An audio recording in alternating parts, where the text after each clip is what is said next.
Today we're joined by Rye, the gourmet rigger, as he's called on site, an all-round professional chef-er. G'day, mate. How you going? Fantastic. Back again, eh? How good?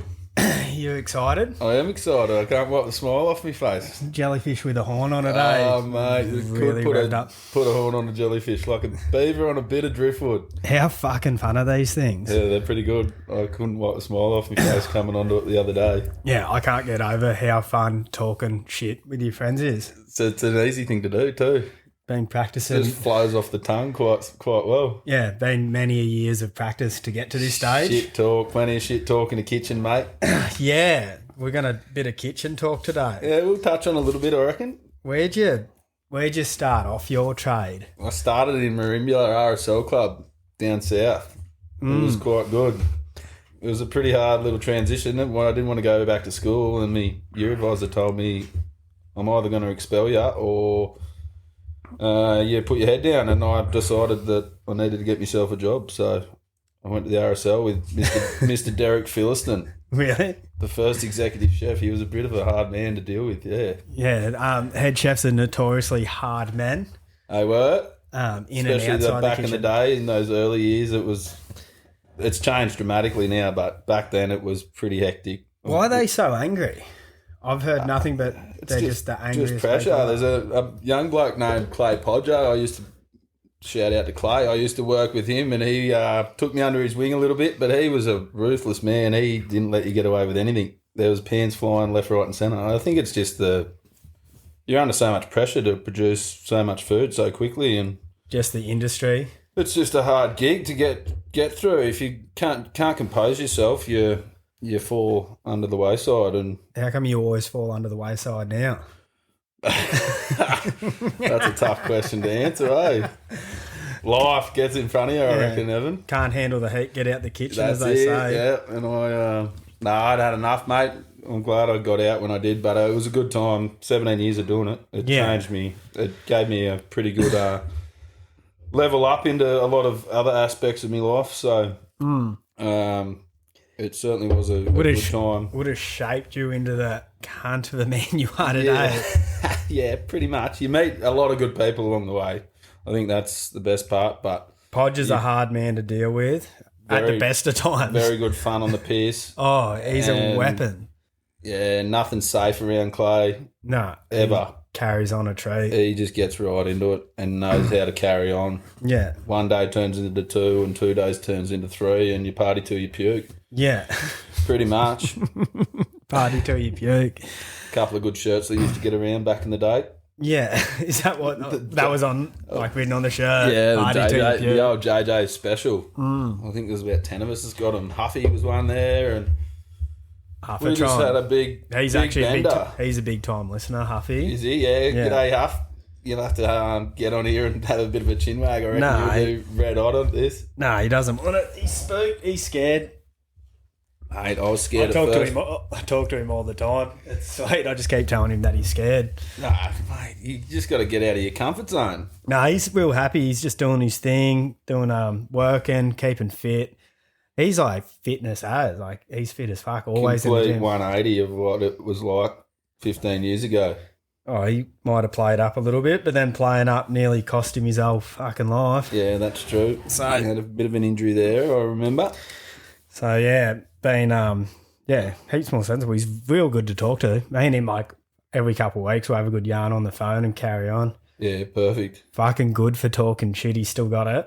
He never lost it. No, I highly doubt he would. It's a pretty good skill to have, and he's definitely one of those blokes that's got it. Yeah, And you're one of them too, mate. You can talk fucking underwater. I've been practicing. Practicing in front of this microphone. Yeah, hopefully getting better. Hopefully not so hard on the ears.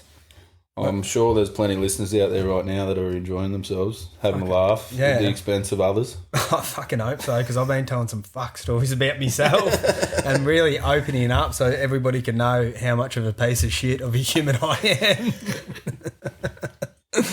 am. That's what it's all about. Let people know that they're not the only ones that are shit cunts. There's blokes that are doing way worse. Oh, you got to be. I think you're definitely doing a good thing. You've come out, you've tried something new, and just finding your feet. The the more you get into it, the more the listeners will understand and go with it.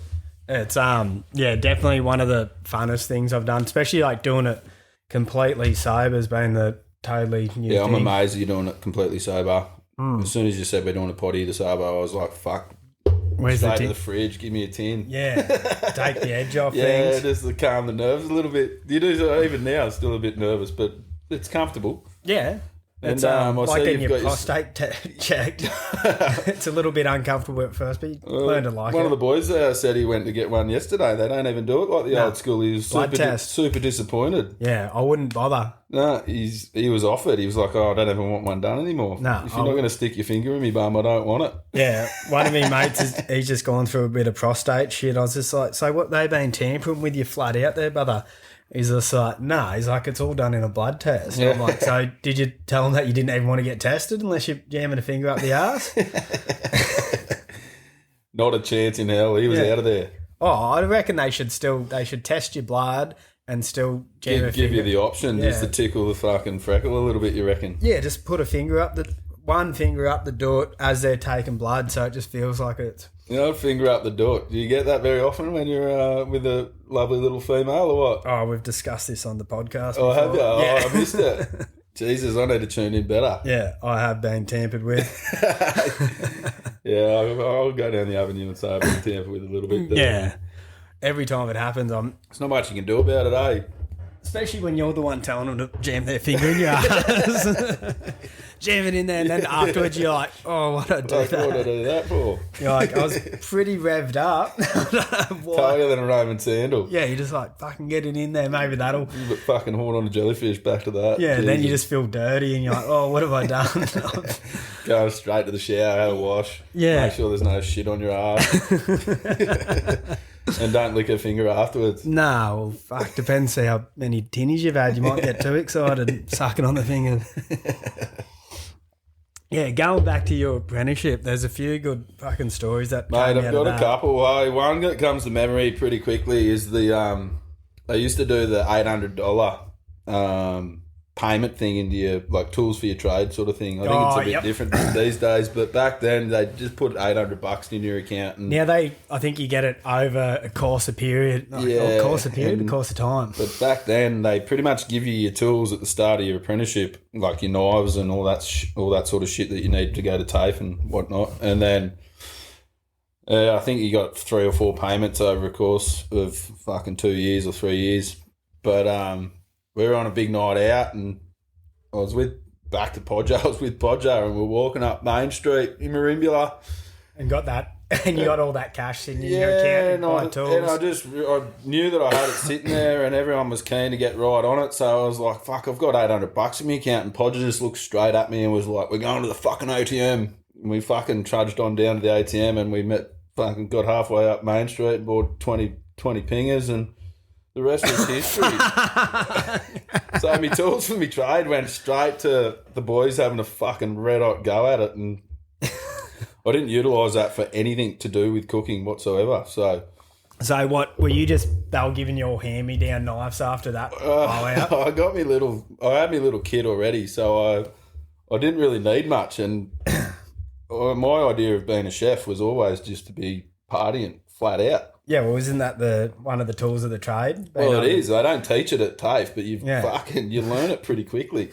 Especially hanging out with like blokes like Podger and Johnny Mack and Drippo, and it was always just a drink. We used to have a fair bit of fun in Merimbula, and that was a good 18 months, I think, that I was there for, and then I had a real big night.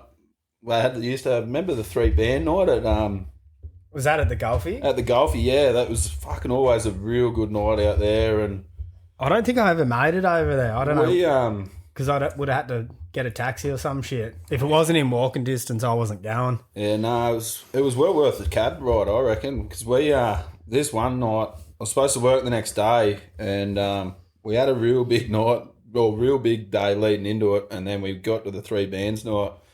The only thing I really remember is waking up and old man Drippo, Jamie's old man, was working at the golf club at the time, and I woke up and I was in the disabled toilet. Really? In the club? In the club. Club was shut. And don't know what hour. No idea what time it was. And I must have gone in there to go to the toilet, completely lost myself, and Drippo's come in with the garden hose and sprayed me off and fucking Get out of here. Got me up and about and walked me down the first fairway of the room of the golf club, and then... Did he fairy walk you out? He just said, all right, go that way. And I don't want to see you around here again, boy. Oh, it was pretty bad, and I don't have too much recollection, but... It must have been early in the morning if he was... Yeah, it was about 2 or 3 when they were cleaning up or something like that. Oh, true, yeah. But there was an after party across the road near the car wash, and... Oh, I think I know the place. I don't have to say any names, but I know the place you're talking about. The old car wash. That was a pretty ruthless place too to get on the piss back in the day, but... I rolled in there and I must have done a bit of business in the toilet, and I rolled in and everyone didn't want to bar me and were like, get out of here. Like, you're stinking. It just stunk like shit, obviously. I thought he would have hosed it off properly. Well, he didn't. He clearly didn't. And he didn't even offer me a shower, but I got there and then ended up getting a cab back to where I was staying, put myself in the shower there, and I woke up the next morning still in the shower. And it was fucking like 11 o'clock. And I was like, fuck, supposed to start work at 10. Second year apprentice. Ran to work, got in there, and then pretty much I walked in and had to have the big sit down with the head chef and the executive chef and get the old ultimatum. It was like, mate, we've got to let you go. Like, this is like I don't even know how many strikes I'd had at the RE because I got away with fucking blue murder there for a while. Yeah. Anyway, they ended up canning me. They gave me the shun, and I ended up having to move back to Bega where I was living.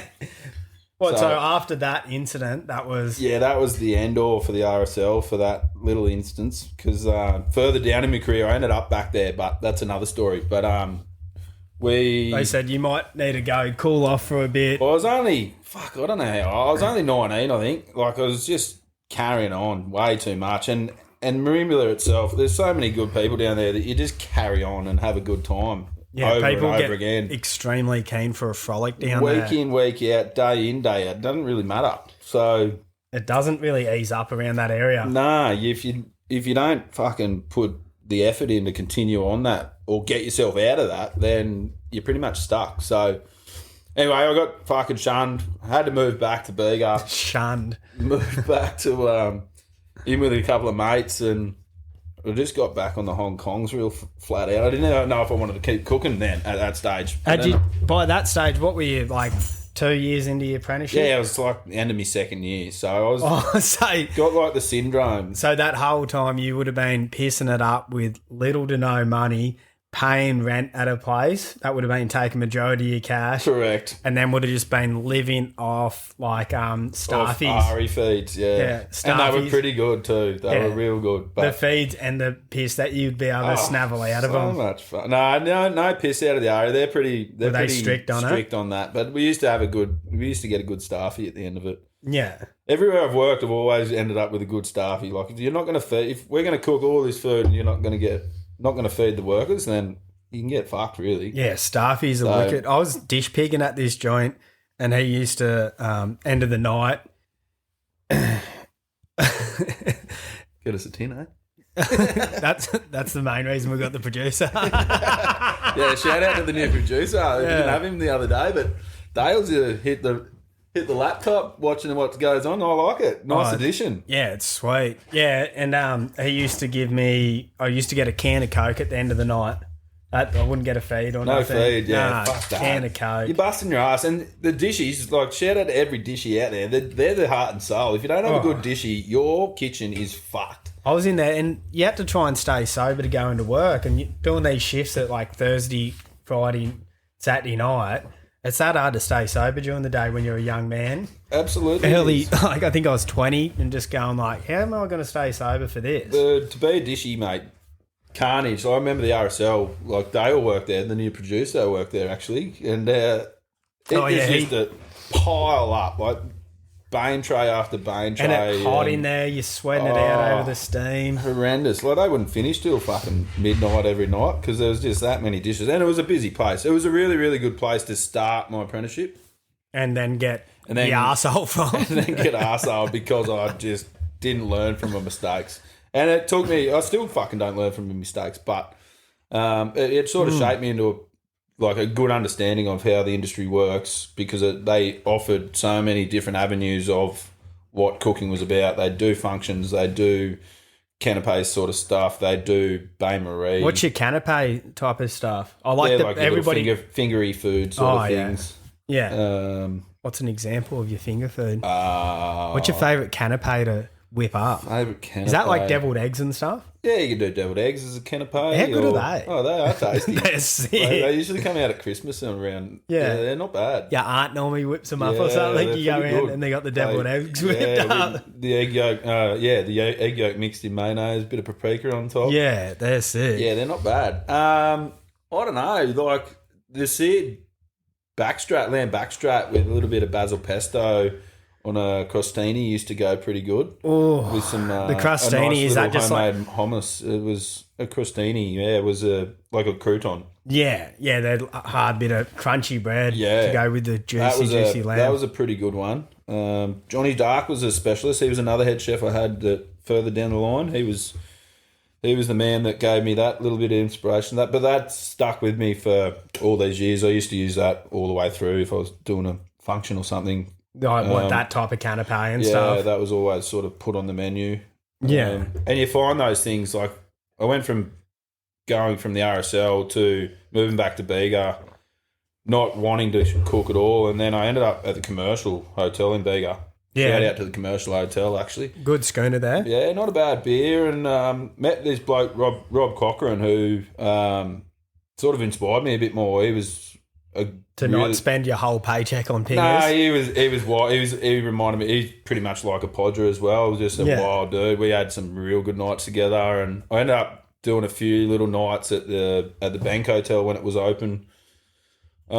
Just cooking. Which one's the Bank? That one was around the corner where. This is all in Bega too. Yeah, correct. Yeah, around the corner across the road from the Centrelink building there. Oh, yep, I know the one. Yep. But at that time, Mitch and Alexis both owned both of them. And then I ended up just... So you just can work between the two? Well, I wasn't. I was just at the Bank Hotel there for a while, and then I ended up just talking to Mitch one day, and he got me into the commercial, and I went in there for 12 to 14 months cooking with Rob. And with the different kitchens, like your pub kitchens or your club kitchens, is it all pretty much the same sort of shit when you rip it into it in there? Yeah, very similar. Like your club kitchen is a lot bigger. Like the RSL kitchen's fucking massive. Like it's got Chinese, fucking Thai, normal a la carte, and then it's got like your bain marie shit out the front, and then it's got your grill section. Like there's when they're whipping that up in the kitchen, in such a big kitchen, what do they have like? Is there like a section in the kitchen where they're like, yeah, we're doing all the we're doing the Asian style shit just here. Yeah, so there was, and then like we're on the grill, we're got like just cooking steaks. Yeah, the way they structured it at the RE, which is a really good setup, they had out the front was your like grill section, and then your main pass where all the food would go to. But then when you went into the back, there was the Chinese with all the woks and stuff. Then they had the Thai with all their woks and stuff, and then they had like the pan section or a la carte section, which is a la carte, cooked to order. Yeah. And then all that food would coincide and go. What does a la carte literally mean? Cooked to order, yeah. Just in French. Yeah. It sounds heaps fancy when you order it. It's super fancy. It's like having your mise en place, which is just having all the ingredients in one place. Oh, really? So for the listeners out there, when they do all their prep, they can say the mise en place is all ready to go. Yeah, ready to go. Rip in and cook up dinner at home. So when you like go fishing and then you come back with the fish, you haven't gutted it, you haven't done nothing to it, and then you tell the missus that the mise en place is ready to go, and you just give her the whole fish, go sort it out. that's a product. That's a product. It's not prepped yet. It's got nothing. But yeah, and then you go straight to the pub. Yeah, go. Well, no, if I've got fresh fish, I'm cooking that shit myself for sure. It's like the other night we cooked up that fucking fish here. What do we go? The grassy. Yeah, the grassy. Fucking, it was pretty tasty.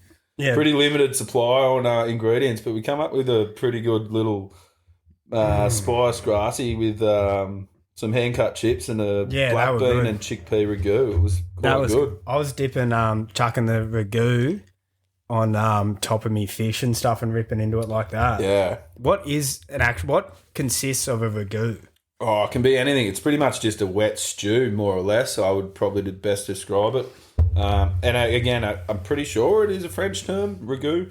But you can do any sort of ragout, I guess. Mushroom ragout, fucking whatever ingredient you want, and just call it a ragout. It's just utilisation of like tomato and fucking bit of white wine in there and shit like that. Onion, garlic, dice it all up, toss it all through. It's just a wet sort. Pretty much a fucking fancy way of saying sauce, I guess. Yeah, just like a thicker, chunkier sauce. Yeah. And that just adds punches heaps of flavour. Is it that your favourite style of cooking, like the French? Or is like, what's your go-to when like you did all your different types of cooking? I think it would be. I don't really have... You utilise, over the years, you utilise different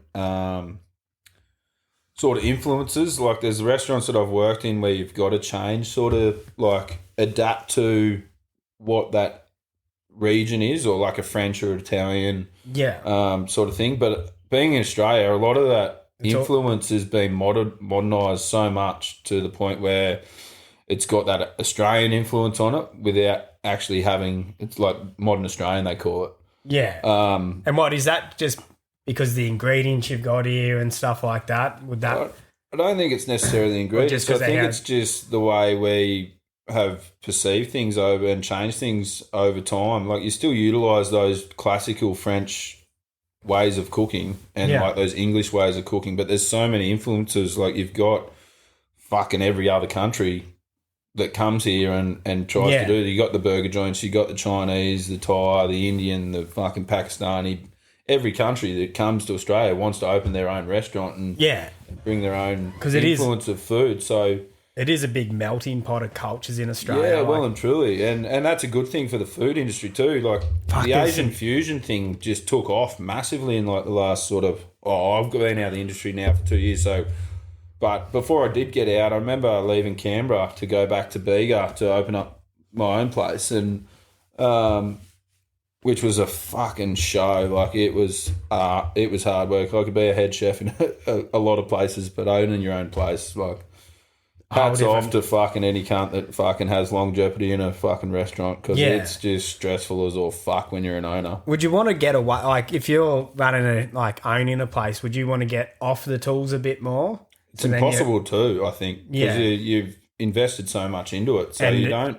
It's your product. What you're trying to put out is your fucking heart and soul on the plate. You don't want to drop any qualities or anything like that. And we tried to do it in Bega, which is a small, fickle little country town, and it was hard. It was really, really hard. But at the same time, especially competing with, like, you've got the pubs, like, where's everybody going? Well, we were at one of the pubs, but we were doing pretty good. But at the same time, it was just one of those, I don't know, it was super difficult, and I've always sort of maintained and like been proud of what I've done when we opened that with Steph, my wife, and we did pretty good for a while. Like we just had a Mayo. She was 3 months old when we fucking opened it. Holy dooly, so you had it all going. Steph's in the back room fucking breastfeeding this 3-month-old daughter while we're fucking trying to whip in all this shit. And I, again, like, still doing a fair bit of carry on when I own the joint. And, I'm sure if there's a few blokes in Bega fucking listening to this, they'd be like, fucking hell. Yeah, he didn't mind to carry on. But I don't know, it was good for the whole time we were there, but I think if we had had that sort of concept in a different environment, like a different area, like Merimbula or something, like we might have continued on to do a little bit more. Yeah, like a little bit longer, a little bit more longevity. The but food scene in Merimbula is going off its lid. Kicking some serious goals, eh? There's fucking... And it's credit to them too. Like, it's such a good spot. Trippo's got that the Japanese joint. Yeah, he's got another place too. I went for a feed. Yeah, where Vicolo used to be down there, where Mark used to have. So he's got the Japanese and he's got the Italian, isn't it? Yeah, I think it's still Italian. It used to be. I'm pretty sure it still is. But like, I know the Japanese. Trippo's a fucking talented man. And then like you got Tess up the top at fucking Top Lake doing that shit up there at the there, and then you've got like Dulce's is a fucking ripper bar, and then the other two joints. What do you got? Rides joint. Yeah, and he's like that wine bar, and he's got like Tucker in there as well. That's meant to be real nice. What is the name of that? The one up where Pier 1 used to be up top Yeah. there. It's meant to be, like, I've seen pictures. They I haven't got gone in hats there. and stuff. Like they're winning some serious awards, those places down there, and it's fucking a credit to them. Like, For a small town, just coastal town, they're like, killing it. it's 3 hours to Canberra from there. It's 6 hours to Sydney, or 6 Or hours 6 down hours to Melbourne. and like they're doing big things with food down there. It's well and wicked. truly.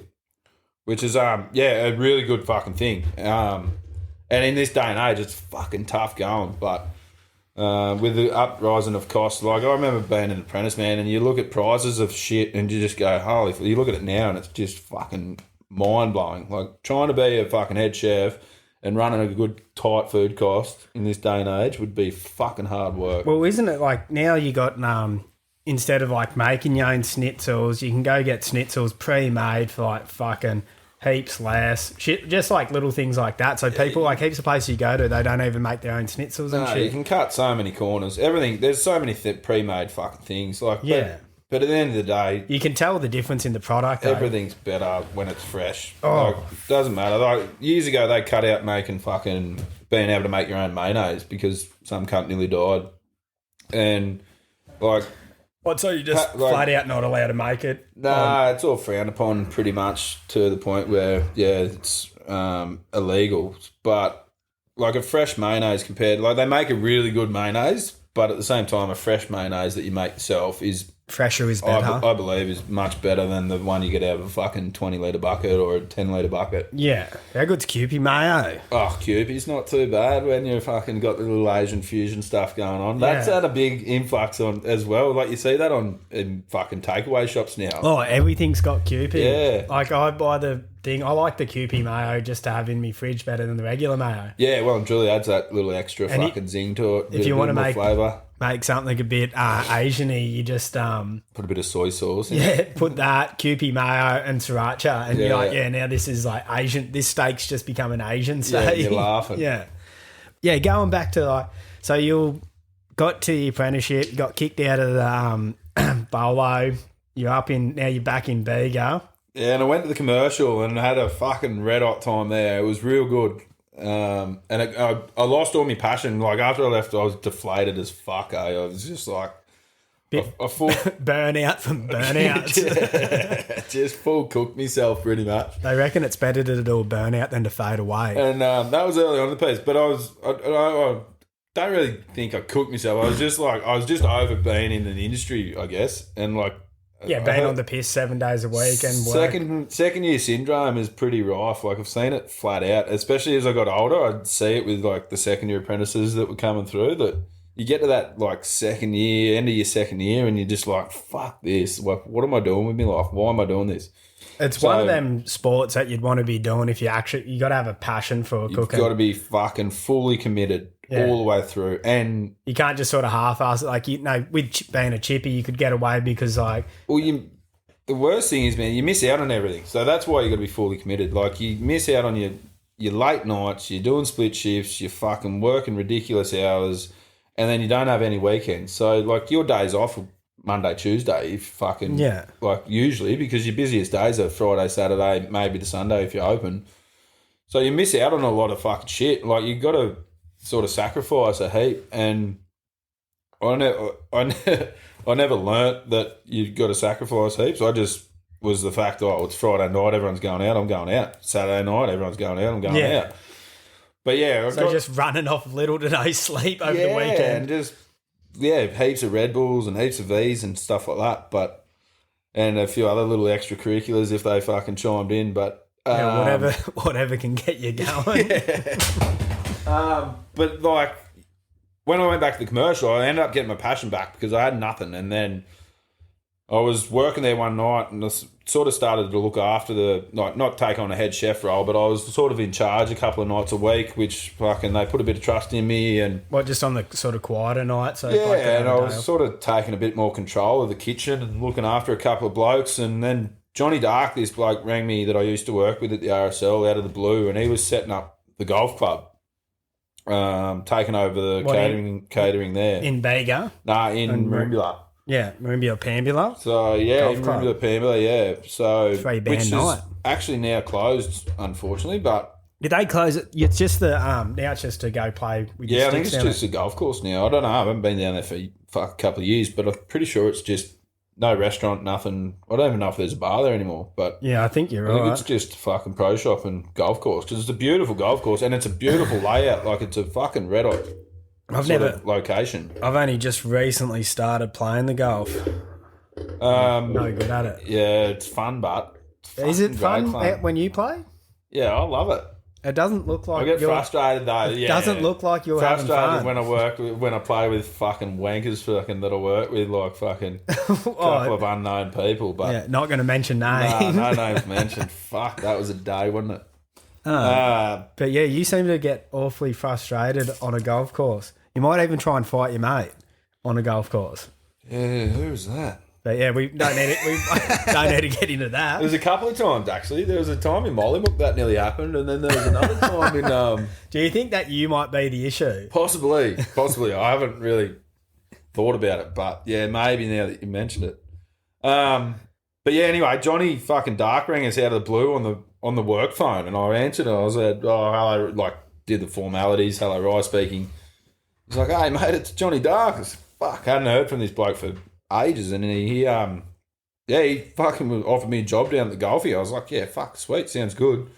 Went down there, and he'd offered, like, he started doing like outside catering. He had the lease at the Grange for a little while out at South Pamby there, the old historic Grange, which I think now the Dulcie people that like Christy or Kirsty from Dulcie's has got the Grange. Or do they just run it as a function venue now? This is very South Coast heavy. If anybody's never been there, this is all down South Coast area. Yeah, back then we just did functions and weddings and shit like that, which was pretty good. So, Eddie Delves used to run that back in the day, didn't he? Yeah, he did, and he used to be pretty successful. But then I reckon he was a hard man to work with. He's the old school chef of the far south coast. I think. Like I had never got the pleasure of meeting him, but I think I've heard a fair few stories about him, and he definitely doesn't sound like. Well, he sounded like a real good bloke, but it sounded like he was pretty fucking full on in the kitchen. Yeah. My sister, I think her first job was working for him just as a waiter, and my old boy, like... Waitress. Fuck, whatever. Can't they be both? Well, it depends how they identify, I guess. Yeah. In this day and age. Well, I'm not sure. However you want to run it. Yeah. It's entirely up to you, up to your discretion. And my old boy told her, like, yeah, he's a cunt to work for, but if you can work for him, like, you can work for anybody. Yeah. And then she reckons, like, he was a hard man to work for, but then in the end, she said it was, like, one of the best bosses she's had, but you just had to make sure everything was, like, done to a Gain T. respect. I'd turn around right now and say that's the same thing, like I said about Derek. He was a really hard man, and there's a lot of people I know that had their differences with Derek, but you gain respect from him. I learnt more from him than I did, and he's a big reason why I'm no longer in chefing. He told me the day you fall out of love with what you do and lose your passion is the day you'll quit. Yeah. And no one's ever spoken a fucking true word to me because I woke up one day fucking like 2 years ago and went, I can't fucking do this shit anymore. I'm fucking done. Yeah. And that was it. And anything that you get into, once you lose a passion for it, it's fucking just when it becomes a job, it's shit house. Yeah, there's no point. And you invest so much time into it. Like even like your shortest day is an 8-hour day at any job. Like if you're working full day, like so that's like a third of your day. Like so if you're gonna spend most of your life at work or sleeping, you might as well be having a good bed and having a good job. And being happy about doing it. Not going out on the weekends and absolutely sending it because you hate your life so much. Yeah, but it fucking helps it sometimes along the line. Numbing the pain a little bit. Yeah. Just forgetting about how fuck service was for fucking like 4 hours and then fucking 6 hours later you're back there doing it again. Yeah. The adrenaline you get out of it though, like it was a heap of good job satisfaction. That's probably one of the biggest things I used to enjoy. Like you would just pump out 300 meals and just go, holy fuck. I think the biggest one we did at the RSL was like 800, but when you get into, the smaller, intricate sort of places where you're doing a bit more elegant food, where you're taking your time to plate everything up and everything's got to be perfect, putting that on a plate, seeing it go to the pass, watching the waitress or waiter take it from fucking the pass to the table, and then seeing the reactions of the customer just going, holy fuck, that was fucking red hot. Yeah, that was phenomenal and then food. The next week, they're back there at the same time, same day, fucking, and it's like a regular thing for them. And the Canberra was a really good place for that. With your played up, just to pull you up on that one, there's a full art form to that, because when I played up, it looks like shit every time, no matter how I try and do it. Do they give you little tips and tricks when you're like doing your things, or is everybody sort of got their own things along the way? I used to watch a lot of TV shows and a lot of like fucking cooking shows and stuff like that, and learn how to sort of like watch what they do, but then it depends who you come across. Like, I met a couple of really, really good chefs once I finished my apprenticeship down at the Golfie, and then after that I pretty much ultimated whether I was going to stay in town, and that's another conversation, but stay in Merimbula or in Bega or fuck off to Canberra. And so I fucked off to Canberra, and I met a couple of really, really talented fucking chefs up there. Dan Keogh's one of them, and he spent a heap of time in Canada in like really, really upmarket fucking restaurants over there, like Vancouver and shit. And he ended up he came back with all these different techniques and stuff that I'd never seen before, but like after like the splashback, and doing like all your smears and fucking like, it was pretty much like doing a painting more or less. Like, he'd put fucking shit on a plate, man, and it'd just be like, holy fuck, like turn bangers and mash into a gourmet feed, pretty much. just like a pie floater would be fucking just on steroids. Like, what the fuck? Like, if you just got pretty much a pie with some peas and fucking some pea puree and a fucking sauce, and it just looks amazing, like photographic. Yeah. Some feeds come out at restaurants where you're like, it looks too good to like want to rip into it. You're like, I've got to destroy this to really rip in, and because you got to like, you want all the sauces all combined and shit. You're like, we've got to rip into this. Well, that's the biggest thing too. Like, all those places, they sort of, everything's there for a reason, but once you combine them all together and make a fucking full mess of it, fucking, you've got just Flavour City, just fucking explosion. Going off its lid. And like, those fine dining places are exactly that. Like, you go to a degustation and shit like that, and even you like get a paired wine with it. And I never used to like wine. I'd fucking despise it, because we used to drink goon sacks fucking back in the day. And like, I remember starting at this really fancy joint in Canberra called Art Espresso, and fucking they were all about like pairing wines and fucking white tablecloths, and I was like, fuck, I'm out of my depth here. I don't know how I'm going to go. But they started just... Because you were just pairing Fruity Lexi with everything. Like, that's more of a fruit... Bit of dry white. Yeah. I think Fruity Lexi would actually pair great with this. It's a good dessert wine. It's a good all-round wine. Yeah, just the whole menu's paired with Fruity Lexia. But fucking... Maybe a $4 bottle of red. Yeah. Whatever. Little Shiraz or something. What was ever in the bargain bin that day at BWS? Fucking clear labels. Yeah. Clean skins, I think they call them, don't they? I used to smack heaps of them. But yeah, they fucking... Going there, man, it just changed my perception on a lot of things, and meeting Dan as well, and then a couple of boys and waiters and stuff that I work with there, that changed my dynamic and my thought process on how to cook food, how to orchestrate a menu and all that sort of stuff. So it pretty much kicked off. I got qualified, moved to Canberra 2010, and then it just fucking snowboarded from there and just fucking went gangbusters. Went from a really nice place to putting in 2.5, 3 years there, and then fucking took a bit of a backward step to a cafe for a little bit. That would have been a nice change of pace. Yeah, it was like I was living with the boys up there, like the Snyders, Zach Calloway and all that. They were all fucking tradies, and fucking again back straight into a party fucking atmosphere. Their house was a bit of a goer. Full blown Batamara Street. Shout out to 182 La Perouse too, because I lived there for a little while with old Beatty and fucking Finchy and fucking Neil and Jacko. It was a pretty ruthless little fucking house, that one.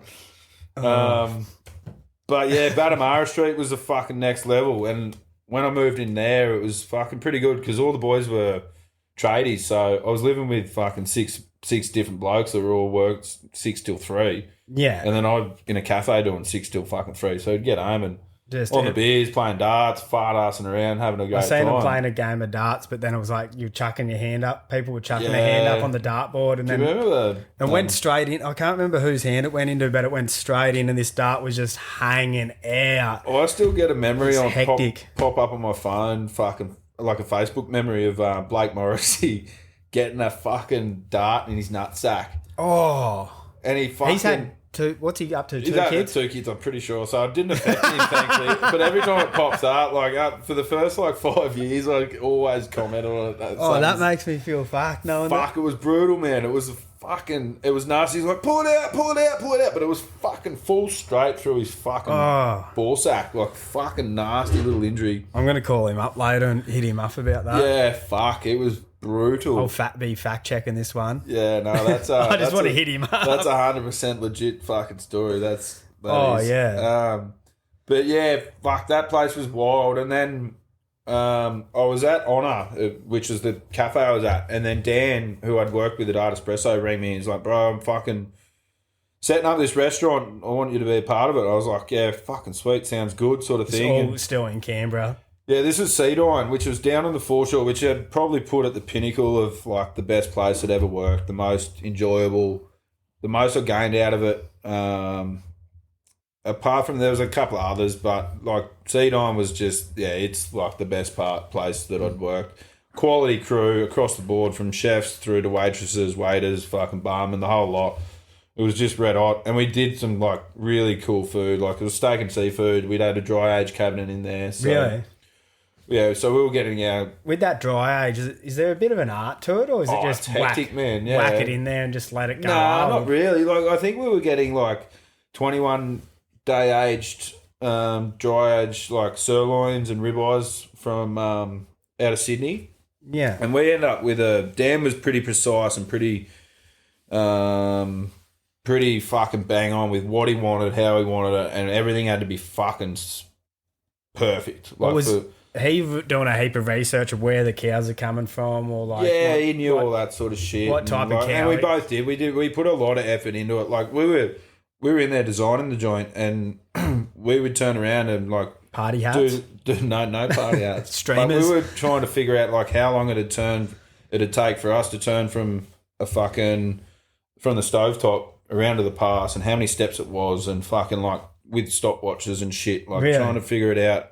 Well, so you could, if you're cooking something up, you go, that takes a minute to whip that up. That takes 5 minutes.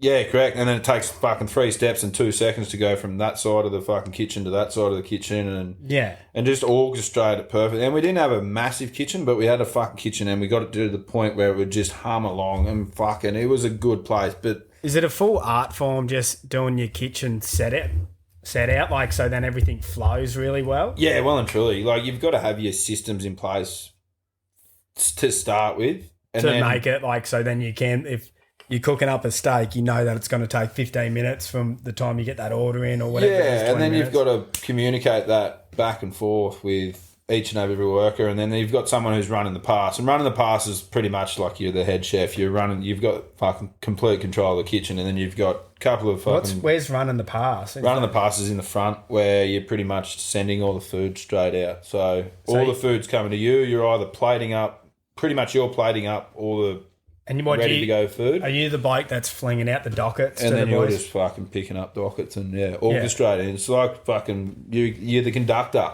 and just fucking ripping in and yelling. Yeah, going off your lid. And, pretty Do you much. have a megaphone up there? Nah, but there's been a few times where people have turned around going, oh, fuck, you better quiet down a little bit. Like, the whole we used to get pretty angry a little bit back in the day, like up until about that seed-on time. And then it's sort of just, I think, actually... Is it still going? Scrap that. Nah, it died in the arse a little bit as well. They stayed open for a fair while, but... It's a big, with restaurants, there's a big turnaround of like one being open and then it'll be going like sweet for a bit and then they'll just shut up shop. Is that because like blokes like lose interest in it, or they're just like... I think they're burnt out, or they... I think it's a combination of the both, eh? Like, And it's a cost thing as well. I think there's a lot of problems where, especially COVID, man. COVID ruined a lot of places. C9 stayed open for, I think they closed about 2017, but I think since they closed, there's been about 5 places going, 5 other restaurants go in there, and they haven't been successful. Like Steph and I got married in Canberra, and we went down there to get like wedding photos. Yeah. That's where we met, and that's a wicked spot down there. That was a good thing that came out of C9 was I met Steph, which was so you just a life changer. Creeping on the waitresses. I pretty much did, It's a fucking pretty funny story, but because we were setting it up, it was pretty much just a shell, and I was sitting in there for a couple of weeks before we started, just doing like food costs and shit. And one of the managers, floor manager, that's a massive layout just to get their place even going. Then huge, man. It's fucking it would have taken, like with the build and shit, it would have been 8 to 12 months, and it blew out a little bit. Like it should have been quicker, but I think it come back to how precise they wanted it. Like there was fucking fish tanks in the joint. There was a bandsaw in the cool room. Really? Like to cut all their own meats out of the dry age cabinet. Butchering. Yeah, we're doing the whole fucking lot. Butcher, the baker, the candlestick maker. Yeah, it was a fucking really good place to work, and I met Steph there. But I said to Sean, the manager who was doing the fucking interview with her, I walked past to go to the toilet. I was like, I'm going to bang her one day. And he's like, no, you're not. No, you're not. You don't screw the fucking crew. I was like, oh, yeah, I will. And then fast forward fucking, I don't know, 12 years. I've got 3 kids to her. So that was a good thing to come out of Cedar. On top of fucking all the experiences we had. Like, we won a couple of awards and shit like that. So, like, if you get a couple of accolades on the back of what you do and how much effort you put into it, then it's a pretty good feeling, especially when you're creating food. Because when they're doing the accolades, like, or when you're getting an award, what do they rant, like the people that are doing the judging or whatever, they just come in, do they? I don't know how the one we is did it like work. All secret? They don't tell you that they're coming in. It's not as well. I don't think it's as hard pressed as like say the Michelin star when like overseas and shit. Like that shit's hectic, and like we had reviews and stuff, and you just get a food critic come in, and Canberra's pretty small. Excuse me. When it comes to sort of everyone knows, like especially in that industry, you know when you've got a food critic in, whether they're doing a review on you or not. But usually when they're coming in, they're going to do a review on you, and something will be written up in the paper or in the Canberra Times or whatever. And it was hard pressed. Like back then there wasn't as much social media either. So that's a massive thing now. Crazy. Like everyone's got a voice and everyone knows more than the other person, and especially when it comes to food. Like I never say that I'm right when it comes to cooking food, but I got to a point where we were at a cafe before we moved up to Harvey Bay, a bite to eat in Chifley, which was a really good place. Had a rip roaring ready to go team that just bent over backwards. There was only a small crew of 4 and a good couple of dishes, but our food it wasn't anything special. Like it was just basic, good quality food. And as simple as it could be. And was it just, what did you say, cafe, brekkie lunch? Like that was the last good place that I worked until I moved to Harvey Bay, and it all sort of, I lost interest a little bit. But what we did there was in Chifley was just like I said, simple food that people enjoyed. Like we'd put a bit of effort into what we do, but like I wrote a fair few menus coming from a sort of fine dining background that I'd been used to. Those first 3-4 menus, everyone in the kitchen were like, fuck, we can't keep up with this. Like everything was trying to be precise, and then I tried to taper it back just to make it a little bit easier, a little bit more like on the prep side of things, because if you're doing too much prep, then you're not putting in the amount of effort that you need to within the service period, and you're just trying to catch up or you're running out of shit.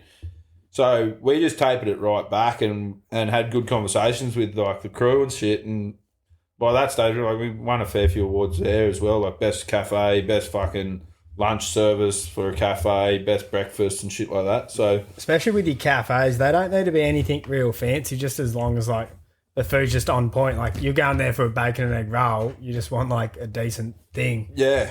and good coffee, good fucking, yeah. and that's the main thing. Like we had a Espresso liquor license martini, there matey. too, which was helpful as well because we could do like functions and shit there. Yeah, and Bloody Marys. And Bloody Marys, yeah, correct. They were fucking not a bad Bloody Mary. Cedarn used to be real good for the Bloody Marys because every barman in there knew exactly what I was like on a Saturday morning, and like I didn't even have to ask her to just get a milkshake cup of fucking one of those silver Yeah. milkshake cups just sitting on the pass. I I'm see- like, fucking. It didn't even have to open my mouth. It was fucking red hot. It'd be fucking 6 o'clock and 6:30 in the morning, but I'd be like, oh, thank fuck This will for fix you. this. Thank you. I seen a good one on Instagram like the other day, and they put all the ingredients for Bloody Mary into a jar, then filled it up full of vodka, and then let it sit there and infuse. Then they took out all the ingredients. Yeah, over a certain amount of time, eh? Yeah, and then I did see this. And then they got the what did they grab? Then they got the tomatoes from that, pure fucking whizzed them up, strained out all the puree and stuff, and then used that juice to chuck back into it. And then that was your base, Yeah. just to make the cocktail. And fucking delicious. Oh yeah, that'd get you fired up. So they did a tequila one too, like that, I think. But yeah, it depends how spicy you make it too, because they can rip into you pretty quick if you got a fair bit of Tabasco in them, those fucking Bloody Marys. Yeah, you'd want them with a bit of tang, but not too much tang. Yeah. If they got no tang, It's no good. there's a heap of tang. No, tang. Yeah, you want them with like a bit of bite. Yeah, you well don't and wanna- truly. Don't want to overdo the bite though. And like a bite to eat, man, it was the good thing about it was we used to do functions and stuff. So I had one of the boys, it was just me and one of the other boys that would do functions on a Saturday night. So we'd rip through service on a Saturday and then everyone would clear out and it'd just be me and him and we'd just have a fucking great old time. Just knocking them back. Just fucking, yeah. And the boss was pretty laid back, so he'd fucking hook us up with a few schooners throughout and we'd get it all done and then we'd shoot off to the pub or club and hit the parks or hit the town. It was fucking pretty good. But then going back, I missed a bit of there. Like going through COVID was a bit of a fucking hectic time within the restaurant industry. Like That fucked heaps of people over. so many poor cunts lost their jobs. So many poor cunts lost their fucking restaurants and shit that they'd put so much fucking heart and soul into. And like we were super lucky. Like it was pretty abrupt in Canberra. Like it went from fucking nothing to fucking shut down really quickly. So we sort of lucky hit the ground running and adapted into a takeaway joint. Like we went from a cafe doing 250, 300, 400 covers on a fucking Saturday, Sunday brekkie lunch to a fucking fish and chip shop that was doing Sunday roast on a Sunday night with fucking All ready to dessert go. to take with you. Yeah, like no cunt could come in. So Yeah, and we were heaps just of, doing pre-packaged shit. yeah, and during COVID, you're keen as you're like, fuck it, it's that shit. You've been stuck in your house, so you like don't mind spending a bit of cash or getting some takeaway. And well, we Especially- got lucky to be able to like we were in essential services, so pretty much. So we were only doing like 3 or 4 days a week between all the crew, but fucking because the half of Canberra pretty much shut down, we were gaining all these people from all over. Yeah. So our business sort of generated, even though we weren't making as much as we would when we were open fucking at 100%, but we were still churning out fucking pretty good numbers for what we were doing. And then once we did open back up, the fucking influx was just huge. Yeah, and right. It sort of worked in our benefit at the end, but through that period, you just watch people dropping like flies, and it was really fucking sad to see. And I can't vouch for like Sydney or Melbourne or fucking any of those other places, but I know what Canberra went through, and it was fucking pretty wild, eh? Well, yeah, I think fucked over so many businesses in all them restaurants and shit, like all your little like cafes, so many things that couldn't like adapt to the situation, or they were forced to pretty much shut it up because of like all the government rules and everything. It really kicked a lot of people in the gut, especially like there was people that had just started out. Yeah. Like I heard of so many people that had just kicked off, and then COVID happened, and it was happened a couple months after they've kicked off, and they're like, well, we've got to throw in the towel pretty much straight away. Like that, and that was, I don't know, being within the industry, that was like it sort of hit a fucking bit of a nerve. Like it was fucking sad to watch. Like I had fucking blokes that you'd run into the pub fucking, and like, oh, what are you doing? I'm like, oh, we're still fucking cooking. And I'm like, fuck, good fucking lucky you sort of thing. Like, This Doris is having a dream. She's loving Twitching life, and eh? shit. Yeah, she's been jumping in on all the potties. She's just getting hungrier and hungrier. I listen to the food. Yeah. Some of the joints that I was going to, because I was in Sydney at the time, and I was an essential service, and like I was be working around the city and shit, and I was like had me van decked out, and I'd drive around in my van and just pull up in spots for the night, and I'd just go to like these like restaurants that were doing takeaway, and I'd just go get like takeaway cocktails and stuff. Get like a tray of takeaway cocktails. Yeah, were you selling them to people? No, I was just finding like a deadly spot because nobody was around. True. And then I'd just be sitting there in my van, like decked out, having a good feed and just woofing in. Doris is proper having a dream here. Fuck, she's having a nightmare by the sounds of that. Oh, shit. They were doing, that was a good thing about COVID though, because they're like, especially down home, like in Canberra, there was a lot of places that did adapt and they were doing fucking, like you say, the delivery of cocktails and shit. Yeah. And fuck. It was like make your own and shit like that. It was fucking red hot. Like, You could get jugs and stuff. yeah, and there's a couple of places in Sydney that like sent shit to fucking Canberra. Well, I remember cooking up a feed for me and Steph one night. We had like 4 different cocktails and like fucking beef cheek this and fucking that and Yeah, there was caponata and What's caponata? caponata is like an Italian diced. Correct me if I'm wrong, but I think it's like we used to call it was pretty much diced capsicum, red, green, yellow, bit of zucchini, fucking diced Spanish onion, eggplant. We used to add into ours. That's like a mix of ratatouille almost, but we used to call it a caponata. Yeah. It was just diced up, fucking finely diced brunoise, if you want to go down the French Avenue. Brunoise. Of getting those tech on the ingredients just sauteed off individually and then mixed together. And we just sprinkle it over some sort of dish. I can't remember, but the boys hated it. Fucking Making it. yeah, prepping it was a fucking absolute prick. It'd take someone fucking an hour and a half. Oh, But I was set on it. I was completely. Every time I'd write a menu, I'm like, I'm not fucking changing it. really? Well and truly, especially at Bite to Eat. That was like I sort of touched on earlier. I was writing a menu. Like it takes so much time to fucking write a menu and get it all in and figure out how that's going to go with that and that's going to go with that. And yeah, those first 3 or 4, I like went pretty fucking in depth, and then I had to taper it back because like the prep levels were just fucking through the roof. We'd go through fucking 3 big deep Bain trays. I'm talking like, I don't know, a box of red capsicums, a box of green capsicums, and a box of yellow capsicums. Plus fucking 3 kilos of eggplant, 3 kilos of Spanish onion, and 3 kilos of zucchini. Nah, in like fucking 3 days. Yeah. Which is fucking a lot. Yeah. And then And it's all like fucking a really small square. What, you're diced talking up. like 3 or 4 mil or smaller? Yeah, smaller. Fucking, yeah, around that. 3 or 4 mil probably, right? Yeah. So yeah, there's fucking it was an interesting ride. Fucking, there's no doubt in the world there. Oh fuck! I bet would have been a lot of heavy heads many mornings.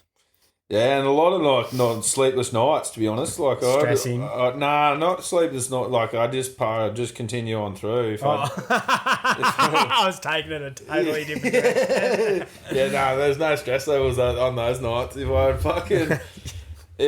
Too blessed. If I knew I was fucking that, if I knew I was too far gone, I'd just continue on and just get through the day. So, especially in the cafe industry, like it was pretty easy to sort of push on through because you like the sun's coming up, so you're going to work. Yeah. So you're pretty much in your peak, and then you get through, and then die in the arse. come 2 o'clock, you sort of get like your second win. So like Saturday night into Sunday, and then your Sunday arvo used to be red hot. I loved a Sunday arvo. What, and then just like back Mackie D. Mackie D was one of the boys that I work with at A Bite to Eat, and he's now in Sydney. He was like an apprentice when I first met him. Yeah. And he's just pretty much gone through his motions But me and him used to have so much good times together. It was fucking unreal. Really letting your hair down. Oh, just enjoying ourselves. Just because we could. And it was just...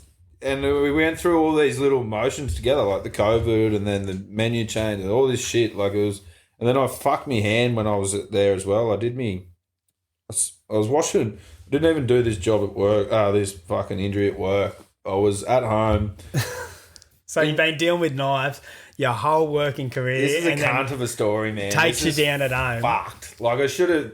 And the worst thing is, this injury wouldn't have happened at work because we're not allowed glass in the kitchen. So, I'm at home. Because The night before, I'd cooked up this fucking amazing lasagna for the family, and I not didn't, talking it up or anything. Nah, not at all. Well, Steph does a better lasagna than me, but Does she? This night, yeah, fucking know she does. And this night though, I cooked up this fucking red hot lasagna, and I put the fucking glass baking dish in the sink, and then I think it was like August or it was cold, fucking Canberra cold. Yeah.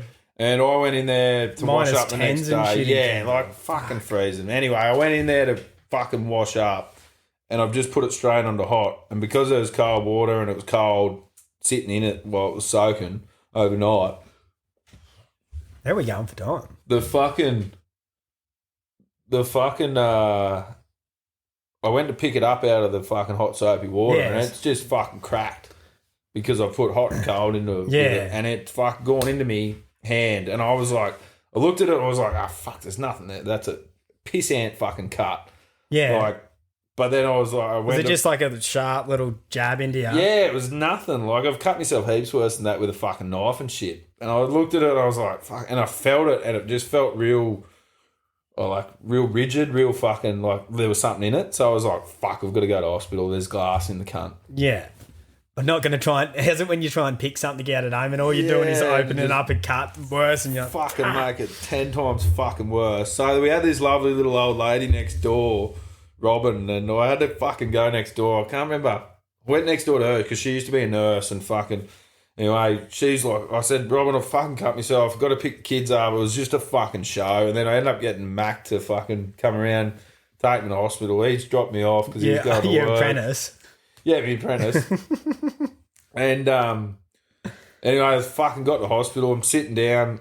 I'm like, it's a piss ant cut. I sent Steph a message, and she like picture message of it, and she's like, "What? You got a paper cut?" I was like, "Fuck you, you can't." What, she's like harden up princess? Yeah, pretty much. She's like, And I I was gave like, birth to these kids. You Yeah, can you're- tough it out, son. Yeah, exactly. And I'm fucking sitting in the hospital. It's taking ages. I finally get seen. I'm walked in. They're like, "Oh, we're gonna get the plastic surgeon to look at this." I'm What, sitting there with Not my at hand. your head. I'm just going, yes, wait, how good's this? Fucking, I'm sitting there. This chick walks in, just has one look at me hand and goes, "All right, we'll see you tomorrow for surgery." And I'm guarantee, man, she was there for less than fucking 5 seconds. What, just had a quick glance? That's all she did was just look at it and fucked off. Like, she was in and out, and I was like, fucking surgery, you kidding? And then the nurse comes in, she's like, "Oh, here's all your paperwork, rah, rah, rah, be here fucking 7 o'clock the next morning." I was like, fuck me, this is ridiculous. Anyway, roll Were in. you asking them what's so bad about this? You're like, it looks fine. Well, they didn't know. They wanted to have a fucking look. Have a bit of a gander. And They they wanted to go in for surgery, and if they needed to do surgery, then they would fucking operate on it. Were So you the next- opting it because you wanted to get banged up with the good gear? I was just like, yeah, fucking check me in tonight. Anyway, Doses. I rolled back home, fucking sitting at home. Next day, go in there, 7 o'clock in the morning, sitting there. Fuck, the whole day goes by. Sorry, we're not going to be able to fucking get you in today. Oh. Fuck off. So I'd been fasting since the night before, all the way until the afternoon, and I was like, when they said that, I was like, can I fucking go home and eat? Like, Yeah. what's the fucking go? Like, yeah, you can eat, but stop by like whatever time it was, 8 o'clock or something. Yeah. Come back in at 7 o'clock the next morning. And I was like, fuck, righto, do I have to fast again? Yeah, yep, fast. Go in there, fucking roll in, sit in there. Every cunt around me fucking went in there and got operated on. Just as I was getting ready to go in there, a fucking helicopter comes flying over. And some because poor I'm like, my hand's fucking all good. Someone's flying in having an emergency cesarean. Oh, shit. So, like, So, like, fucking, yeah, take that. I don't want a bar of it. Like, you're get- sitting there pushing the shield out of the road. Nah, mine's a bit more important here. And I'm just like, at first I had the shits, and then I was like, fuck, no, she's fucking poor lady's just gone through She's hell trying and to- back. Like, she's been just trying to have a airlifted kid. in to fucking have a baby. So then I get in there the next day. This is 3 days since this has happened. All in Canberra Hospital. All in Canberra Hospital. I get in there, and there was another guy that I'd been in there. He'd fucking chainsawed his hand off pretty much. Like, cut through here, cut through his, like, under his thumb. Pretty much. Yeah, between like thumb and the index. Yeah, it was almost. It's still hanging there, and he still had it there, but he'd been in the same boat. Was he just giving everybody the thumbs up? Yeah, well, they thought he was all good in the hospital because he was thumbs up the whole time. Poor cunt. No, he was a fucking tree lopper that fucking full fucked himself. But he'd been in the same boat. He'd been in there only 2 days. So, but he was in front of me, and I was like, bro, you need to get in there and get that shit. He would have just been duct taped up just from sight still. Yeah, and like he had all this dried blood all over his arm. It was fucking disgusting. But anyway, fucking we're getting there again at 7 o'clock next morning.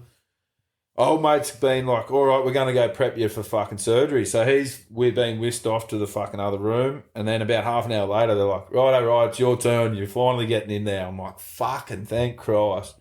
They whisked me off to the fucking thing. They put a cannula in my arm, get me all ready for fucking surgery. An hour and a half later goes, we've just had another emergency cesarean. Mate, what? 15 minutes before that, old mate's fucking been wheeled off to do his surgery. And I'm like, you're fucking kidding. So I was like, what's the go? Like, do I fucking sit here and wait, or do I go home? They're like, no, you can go home.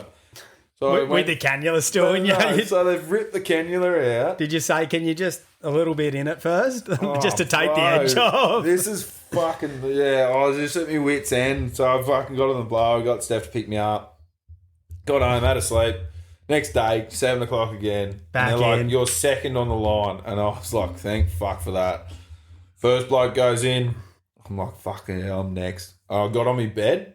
I'm sitting there. I'm ready to go. And fucking, there's a bloke behind me. I don't know what the fuck what happened to him, but they were like, all right, this bloke's got to go through. And because there's only like fucking X amount of orthopedic surgeons or fucking plastic surgeons or whatever they have in the hospital, like fucking regional hospitals. They don't have a footy team worth of room. Yeah, so it was only like a couple of operating rooms fucking going. Anyway, this cunt's gone in front of me. I'm sitting on this bed for fucking 15 minutes, and like finally the nurses come behind me, started whisking me off into fucking the operating room.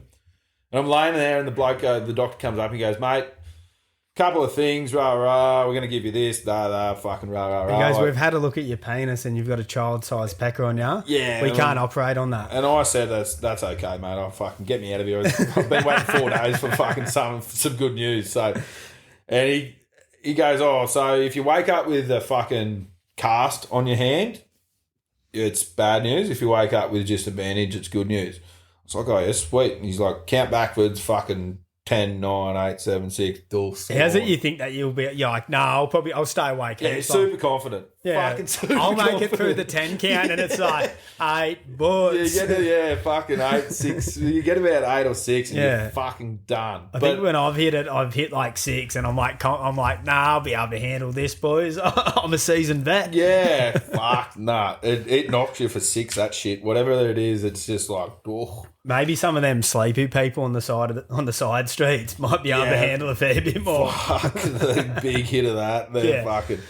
But anyway, I fucking go through. I wake up and I'm in this thing. I'm just looking at all these blurry lights, and then I look to the side and I'm like, "What are you doing here?" To the nurse, she's like, "Oh, you need to be a bit quieter. There's other people here." I was like, "What do you mean? What if?" Like, just got louder and louder. Yeah, because you come out off your lid. Yeah, cooked as fuck, man. Like, and I was like trying to fucking just get me bearings and like figure out what the fuck was going on.